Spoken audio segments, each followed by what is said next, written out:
The trenches never sleep. Even when the guns fall silent, the earth remembers.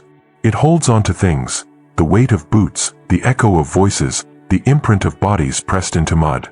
But tonight, the dirt holds something else. Something that shouldn't be here. Check your sectors.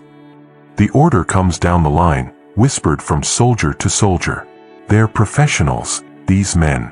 They know every face in their unit, every voice on the radio. That's why when the sentry first spots the figure moving through the fog, his finger hesitates on the trigger.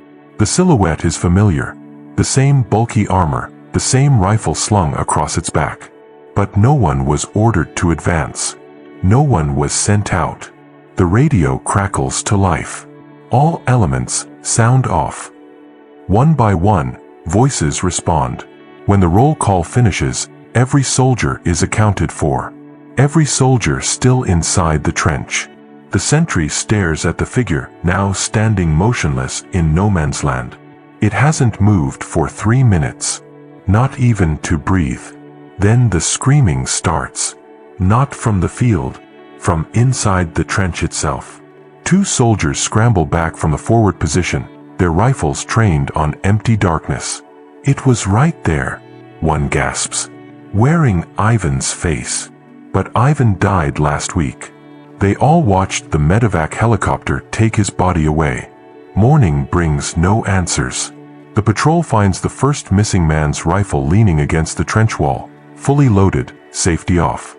His boot prints vanish halfway down the communications trench, not fading, but stopping abruptly as if he'd been lifted straight up into the night sky. The squad leader reports it up the chain.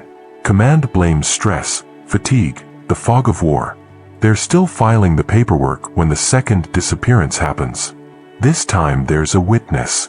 Private Levchenko swears he saw his friend Yuri talking to someone in the supply dugout.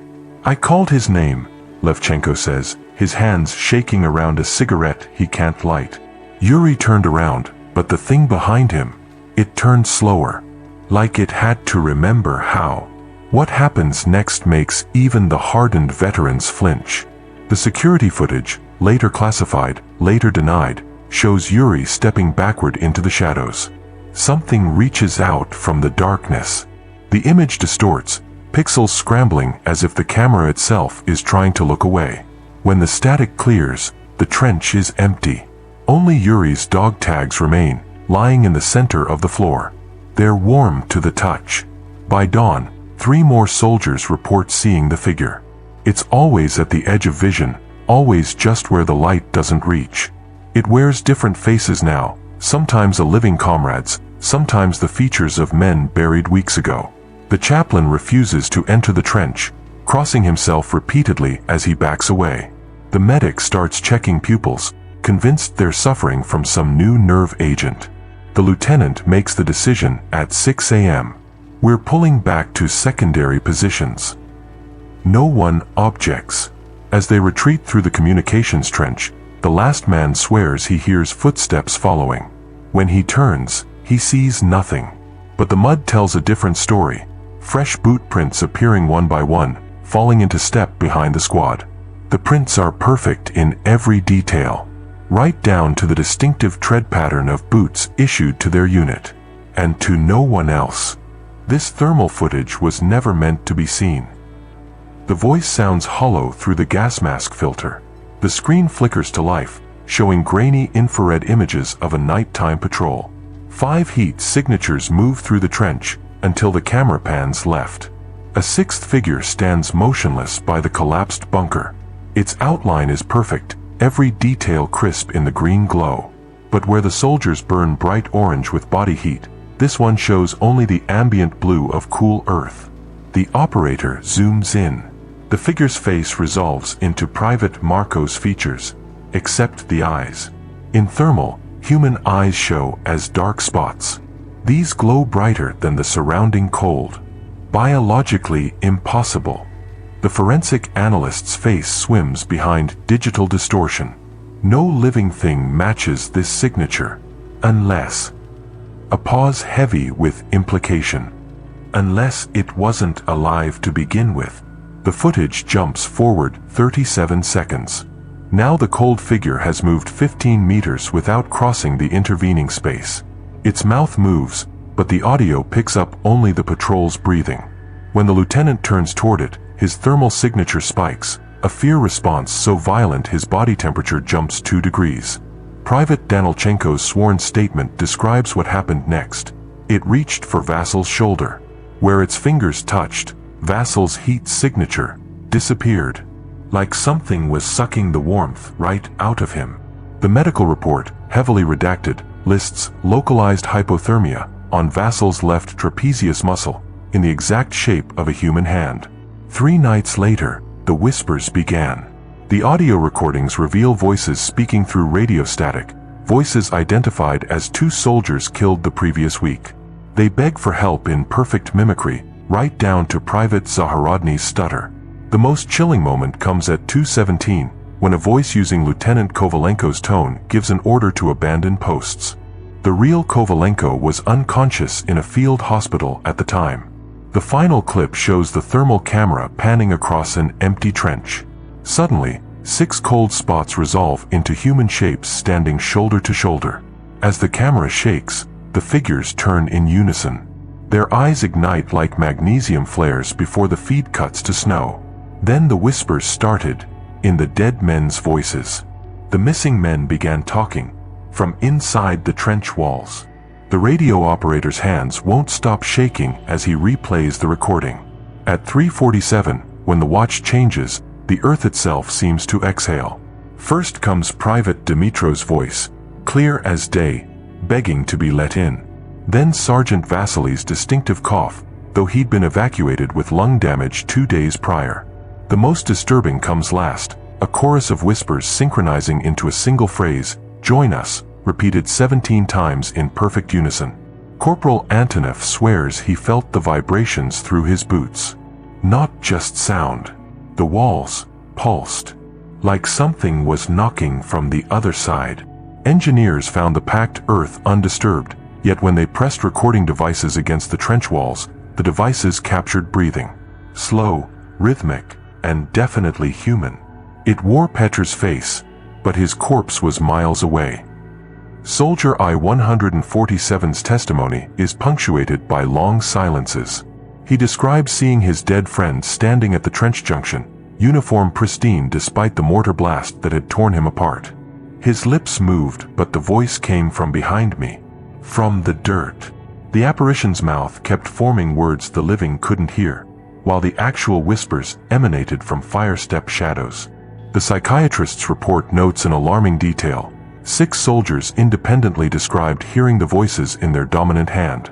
Like the sound was being funneled through my rifle, one claimed. Another felt the vibrations in his molars when he clenched his jaw. Then the photo surfaces. A routine squad selfie taken after watch rotation shows all 12 men smiling wearily. But when enhanced, the reflection in Private Yuri's eyes reveals a 13th figure standing behind the group.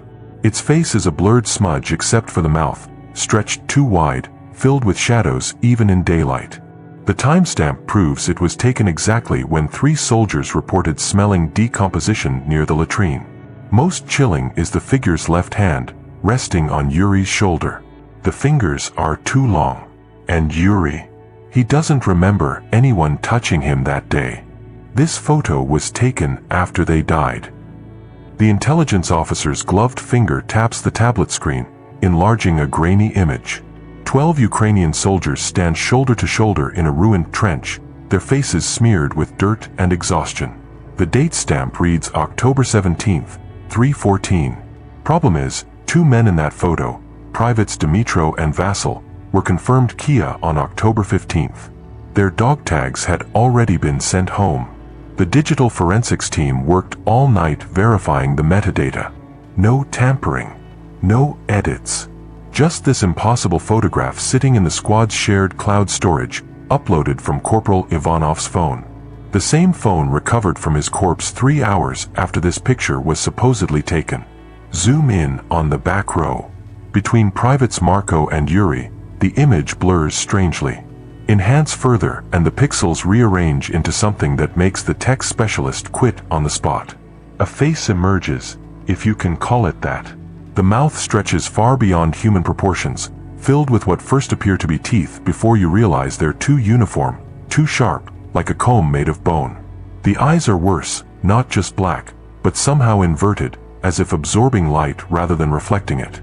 Mass hysteria? Maybe. The military psychologist's voice wavers just slightly. But consider this. Private Zaharodny reported seeing this entity 4 hours before the photo was taken. Alone. In broad daylight. His notes describe Zaharodny babbling about the smiling lieutenant who gave him orders in a voice that buzzed like flies in a skull. The private's body camera captured nothing, but audio analysis revealed a second voice layered beneath his own during the encounter.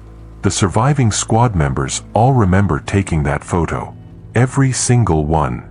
They recall the jokes, the shoving, the way Sergeant Petrenko threatened to make them do push-ups if they didn't stop grinning. What none remember is the extra figure. Not until shown the enhanced version. Then the nightmares start. Private Oleksiy breaks first. During his psyche eval, he claws at his own face, screaming, "It learned our names. Don't you get it?" His medical file shows second-degree burns on his tongue from where he bit down during the episode. That first night, it just watched. Then it started using Dimitro's voice. Then Vassil's. Last night. He won't finish the sentence, but the security footage shows why. At exactly 2:17, Oleksiy's bunk camera captures him sitting bolt upright when his own voice calls his name from the trench outside. The final piece arrives via encrypted email, a sound file labeled selfie_info. When cleaned up, the cheerful chatter of the soldiers gives way to something underneath. A wet, clicking rhythm that matches exactly the cadence of human speech. Linguistic analysis suggests it's repeating their names. In order. Starting with those already dead. It called them by name. In their own voices.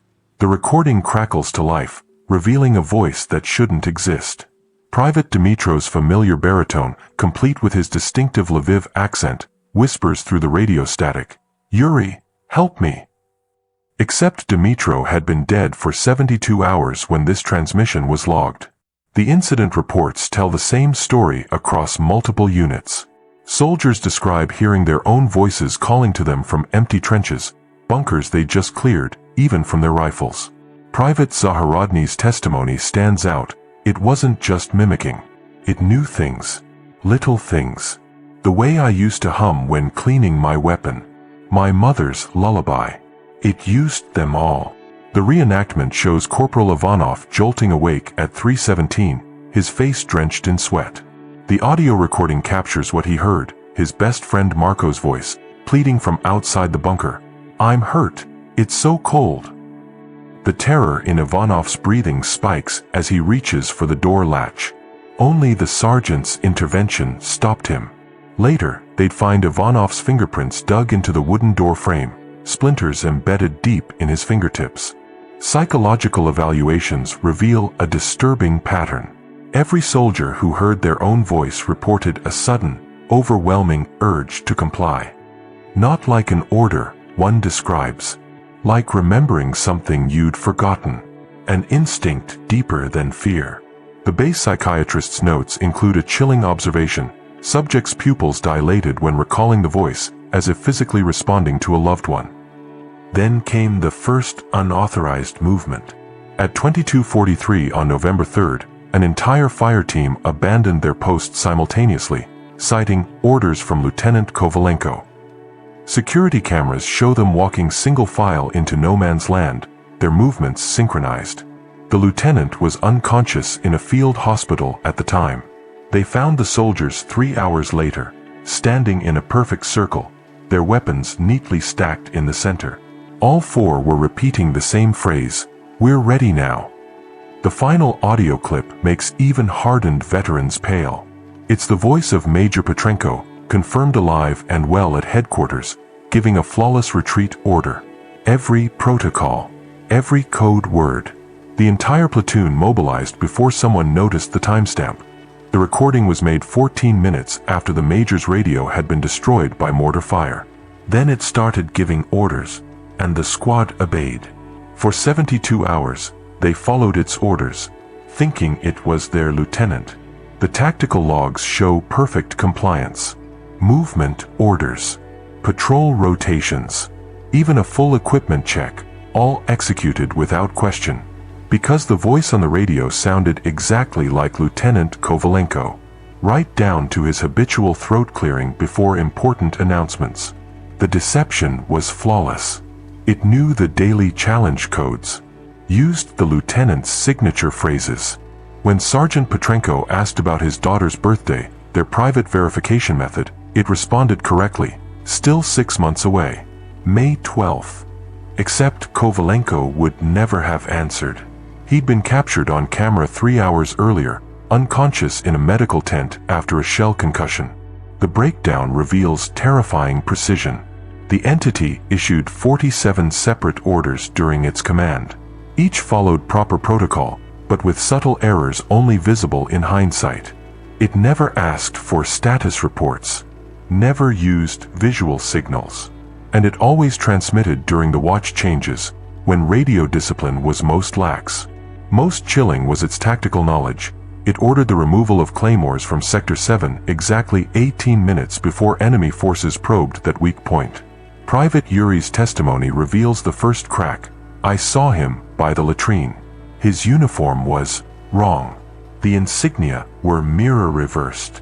When Yuri challenged it, the lieutenant's face twisted in a smile that split too wide.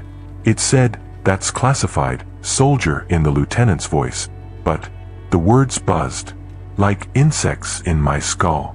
The final transmission came at dawn. The voice ordered the entire platoon to abandon their positions for a tactical redeployment. They were loading trucks when the real Kovalenko staggered into camp, his hands bloody from clawing through 2 meters of earth. His first words, "Who the hell gave that order?" Medical staff made the discovery during decontamination. Beneath Kovalenko's torn uniform, his skin bore perfect impressions of military insignia, as if something had pressed against him hard enough to leave brand marks. The patterns matched no known unit patches. The real lieutenant was found buried alive, with its uniform on. The autopsy report listed cause of death, asphyxiation, from inside the lungs. The pathologist's gloved fingers probed the cadaver's chest cavity, tracing the rupture patterns along the bronchial tubes. Not crushed from outside pressure. Not fluid-filled like drowning victims. These lungs had imploded, their delicate alveoli packed with fine-grained soil that shouldn't exist in this region. Forensic teams worked in shifts, their masks doing little to filter the stench of wrongness clinging to the burial site. The victim, Private Dimitro, missing for 6 days, was found seated upright in an underground cavity too small for natural formation. His hands clasped a rusted ammunition box containing 11 dog tags, all belonging to soldiers still officially listed as MIA. Most disturbing was his posture. Head tilted attentively upward, mouth slightly open as if mid-conversation with the earth itself. The soil analysis defied explanation. The granular composition matched deposits found only near Chernobyl's Red Forest, over 300 kilometers from the front line. Yet the particles in Dimitro's airways showed no erosion patterns, suggesting they'd been placed there deliberately rather than inhaled. The lead investigator's notes include one underlined phrase, teeth marks on tongue consistent with biting own uvula. Subject was screaming when buried. Then came the second exhumation. Lieutenant Kovalenko's temporary grave yielded a corpse wearing 2 uniforms, his own standard-issue fatigues, and beneath them, a tattered Soviet-era jacket with 1986 radiation patches still legible. The fabric disintegrated upon contact with air, releasing a smell witnesses described as wet charcoal and spoiled milk. The survivors made the connection too late. Each victim's personal effects contained an inexplicable item, a chest pawn in a medic's kit, a child's mitten in a sniper's ghillie suit, a bundle of letters addressed to someone else entirely. These weren't random. They were trophies. Keepsakes. That's when the survivors realized it was collecting them. This wasn't the first unit. It wasn't even the first war. The archivist's trembling hands unfold a brittle 1917 field report from the Western Front. The handwriting describes British troops encountering a Jerry patrol near Passchendaele, men who moved without sound, whose faces blurred when viewed through binoculars. 3 days later, an entire platoon vanished from a secure trench network. The sole survivor's court-martial transcript contains one repeated phrase: "They wore our dead like uniforms." The declassified files pile up. A 1984 Soviet memo from Afghanistan warns of shape-adopting entities in the Hindu Kush Mountains. A 1968 CIA document references acoustic infiltrators during the Tet Offensive. Each report follows the same pattern: first sightings of impossible doppelgangers, then disappearances, finally mass psychological breakdowns among survivors. The most chilling is a 1943 Wehrmacht order to burn all casualties immediately after an incident near Stalingrad where supposedly dead soldiers kept returning to camp. The Ukrainian security officer slides a heavily redacted folder across the table. What remains visible chills the blood. Project Mimic. Field observations confirm entity can replicate A. Vocal patterns, B. Tactical knowledge, C. The rest is blacked out. But the accompanying photographs show something worse. Time-stamped images from 3 different wars, each featuring the same blurred figure in period-appropriate uniforms. Always at the edge of frame. Always watching. Private Zaharodny discovered the connection first. During sentry duty, he noticed the dates matched a lunar cycle. Every incident occurred within 48 hours of the new moon. His notebook contained a final scribbled observation: "It's not hunting. It's harvesting. The dog tags are just receipts." The pattern held until December 12, when Corporal Ivanov, against all standing orders, reached out during a close encounter. His body cam captured the moment his gloved hand made contact with the entity's chest. The thermal imaging flared white-hot before cutting out. When the squad found him 6 hours later, Ivanov was crouched in a supply closet, whispering coordinates in 7 different languages. One soldier broke protocol and touched it. His skin blistered, but what it left behind was worse. The field medic's report describes third-degree burns in perfect handprint shapes across Corporal Ivanov's chest, yet his uniform remained untouched. The flesh beneath showed strange crystallization patterns, like frost forming on a windowpane, except the wounds burned at 43 degrees Celsius for exactly 17 minutes before suddenly cooling. Medical scans revealed deeper damage. The residue embedded in Ivanov's tissue defied analysis, neither chemical nor biological, but displaying properties of both. Lab reports note it reacted to stimuli with purposeful movements, reorienting itself toward heat sources like a plant seeking sunlight. When exposed to recordings of soldiers' voices, the substance vibrated at frequencies that shattered 2 microscopes. Ivanov's final coherent words were worse. "It didn't just touch me," he whispered through cracked lips. "It remembered me." His fever dreams repeated names from the unit's casualty list, always ending with his own screamed 3 times. The cardiac monitor flatlined exactly as he gasped, "It's learning how to hurt us better." The residue outlived its host. Preserved in a lead-lined case, the sample began replicating using trace metals from its container. Security footage shows it forming crude shapes, first a hand, then something resembling a human face with too many eye sockets. The containment team noted it reacted violently to recordings of Ivanov's voice, but calmed when played battlefield sounds from 1916. Then came the final transmission from the Frontline. A garbled radio burst contained 17 seconds of Ivanov's voice screaming coordinates before dissolving into static. The location matched an abandoned farmhouse where they found 11 sets of dog tags arranged in a perfect circle. At the center sat a single crystallized handprint, still warm. Officially, it was a friendly fire incident. But the survivors know. The military report spans 17 pages, every paragraph polished into sterile bureaucracy. Casualty lists. Equipment losses. A single line mentioning unconfirmed psychological disturbances. The truth lies in what's missing: the security footage erased, the soil samples lost in transit, the graves too shallow for what was buried. The last surviving squad member won't look at mirrors anymore. His testimony shakes the recording microphone. "It's still out there. And now it looks like me." His medical chart shows unexplained scar tissue forming perfect military insignia on his back, marks matching no known unit. When psychiatrists showed him photos of his dead comrades, he identified 3 faces that didn't appear in any official records. Forensic teams found the bunker exactly as described, walls scratched with dog tag numbers, ceiling beams bearing rope burns but no bodies. The most disturbing discovery was the journal. Page after page of handwriting progressing from Ukrainian to something else. The final entry, dated the day after the incident, contains a single sentence repeated in 12 languages: "We are ready for inspection." The thermal drone footage tells the real story. As dawn breaks over the abandoned position, the camera catches movement in the smoke. A lone heat signature strides from the wreckage, its outline flickering between multiple silhouettes, tall then short, broad then thin. For 3 frames, it turns toward the drone. The thermal signature resolves into a perfect human face, with 12 additional heat sources arranged in a crown around its head. The final image shows the figure raising one hand in precise military salute before walking west, directly toward the nearest occupied trench line. Command ordered all copies destroyed.